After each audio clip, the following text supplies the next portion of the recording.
영화를 보다 보면 주인공들의 간지와 전투력을 폭발시키는 아이템이 있습니다. 주인공이 타고 다니는 에마죠. 나비족의 에마는 이크란, 알라딘의 에마는 양탄자, 해리포터는 ним부스 2000, 그리고 나의 에마는 지에버스 2200. 차가 있기 전 영웅들에겐 슈퍼카 뺨치는 찐 에마가 있었습니다. 오늘의 교양 만두는 영웅들이 사랑한 말 이야기입니다.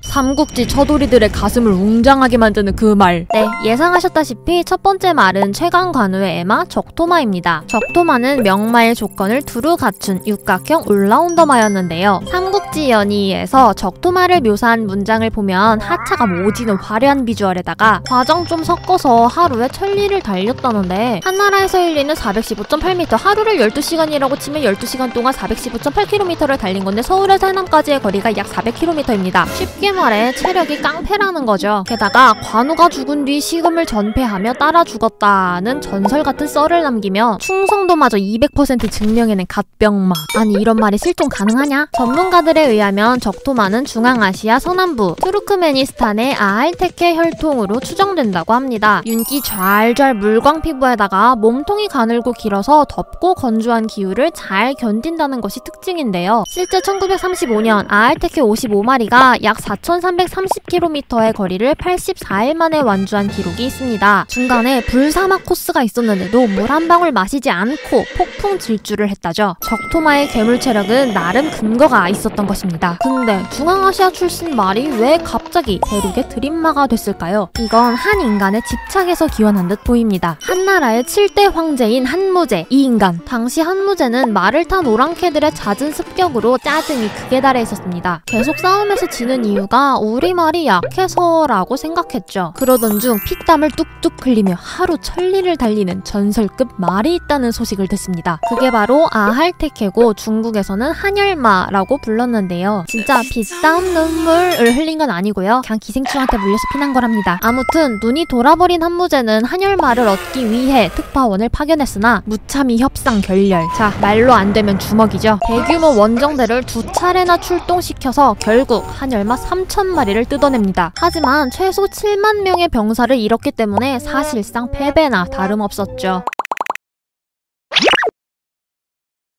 인간이 가진 능력 중 스피드는 육지 생물 중 중위권 정도로 시원찮습니다. 하지만 말을 만나고부터 도망자에서 추격자로 전세 역전. 말과 인간이 지독하게 엮이게 된 썰을 잠시 풀어보자면 과거 인간은 별별 동물을 다 길들여보려고 시도했지만 번번이 실패했습니다. 어라? 근데 요 녀석은? 난이도 이지. 마치 인간에게 길들여지기 위해 태어난 동물 같았죠. 하나, 잡식성이라 먹는 게 까다롭지 않았고요. 둘, 공격성이 낮고 영역 싸움을 안 하는 데다가 의존성도 높아서 인간이 좋아할 만한 성격이었죠. 셋, 말의 입 안을 보면 송곳니와 어금니 사이가 벌어져 있어서 이 틈새에 재갈을 물리고 고삐를 조정할 수 있게 됐습니다. 이 정도면 그냥 타달라는 건데? 그건 말 입장도 들어봐야 하지 않나. 이 그림의 제목은 알프스를 넘는 나폴레옹입니다. 그림 속의 말은 나폴레옹의 에마 마렌고. 나폴레옹과 함께 거친 전쟁터를 뛰어다닌 말로 유명하죠. 그런데 말입니다. 실제 나폴레옹이 알프스 산맥을 넘을 땐 다른 말을 탔다고 합니다. 일단 마렌고는 실전보단 모델용으로서의 역할이 컸다는데요. 당시 프랑스엔 오래된 제레마인 아르드네, 짐수레용 말인 브르통, 중세 기사들이 애용하던 볼로네 등 국산마가 많았는데 굳이 수입산 아랍말인 마렌고를 택한 이유가 있었죠. 준내 멋지니까. 아랍말은 남다른 뼈 개수로 우아한 신체 비율을 자랑합니다. 날개 없이도 날 수 있는 말이란 별명을 가질 만큼 수려한 외모로도 유명하죠. 또 마렌고라는 이름은 1800년 나폴레옹이 오스트리아군을 격파한 전쟁터에서 따왔는데요. 아마도 여러 나라를 정복하며 얻은 전리품 중 당시 최고로 쳐줬던 아랍말을 자랑하고 싶었던 것으로 보입니다. 그래서 이 그림은 자신의 영웅적 행보를 과시하기 위해 홍보용으로 제작한 포스터 느낌이고요. 찐으론 폴 들라로슈라는 팩폭주의 화가가 그린 이 그림처럼 노새를 타고 알프스를 넘었다고.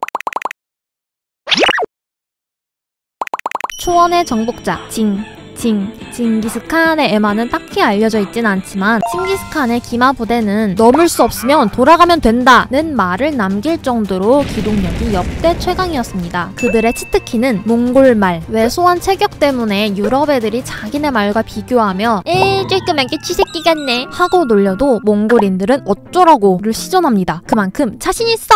였죠. 몽골 말은 유럽 말에 비해 4분의 1만 먹는데 분유도 그 절반만 배출해서 에너지 효율이 갑이었고요. 있는 대로 무슨 풀이든 잘 먹는 데다가 적응력과 끈기까지 뛰어났습니다. 힘보단 체력으로 승부 보는 스타일이었기 때문에 주로 장기전을 뛰는 몽골인들에겐 이만한 말이 없었죠. 이들은 한 번 원정을 나가면 3-4,000km를 쉬지 않고 달렸는데요. 기마 방법도 독특했습니다. 전사 한 명당 말 5에서 10마리를 데리고 다니며 달리는 상태에서 계속 말을 갈아탔고 48시간을 말 위에서 먹고 자고 싸는 진정한 인마일체를 구현했죠. 이런 환경에서 말 못하면 그게 이상한 거죠. 우리나라에도 이름을 남긴 명마가 있습니다. 이성계의 팔준마. 왕답게 말 스케일도 왕 컸던 이성계는 전국 곳곳에서 공수해온 8마리의 준마를 소유했는데요. 지금으로 치면 차고에 슈퍼카 8대가 있는 거. 와우! 사장님 저도 한 대만. 얘네를 얼마나 아꼈으면 이름까지 아주 예쁘게 지어줬습니다. 위화도 회군 때 탔던 제주마로 서리가 내린 듯한 말이라는 뜻의 응상백, 해주에서 왜구를 물리칠 때 탔던 말로 용이 날아오르는 듯한 자줏빛 말이라는 뜻의 용등자, 이 중 최애마는 기린처럼 노니는 푸른 말이라는 뜻의 유린청이었습니다. 고려말 이성계가 홍건적과 싸울 때 함께했던 말로 화를 3대나 맞았지만 31년이나 살았다고 하죠. 유린청이 죽은 뒤엔 돌로 만든 관짝에 넣어 특별 장례까지 치러줬다고 합니다. 영상을 만들다 보니 저도 예전에 키웠던 말 생각이 나는데요. 이만 말 달리러 가보겠습니다. 교양만두였습니다.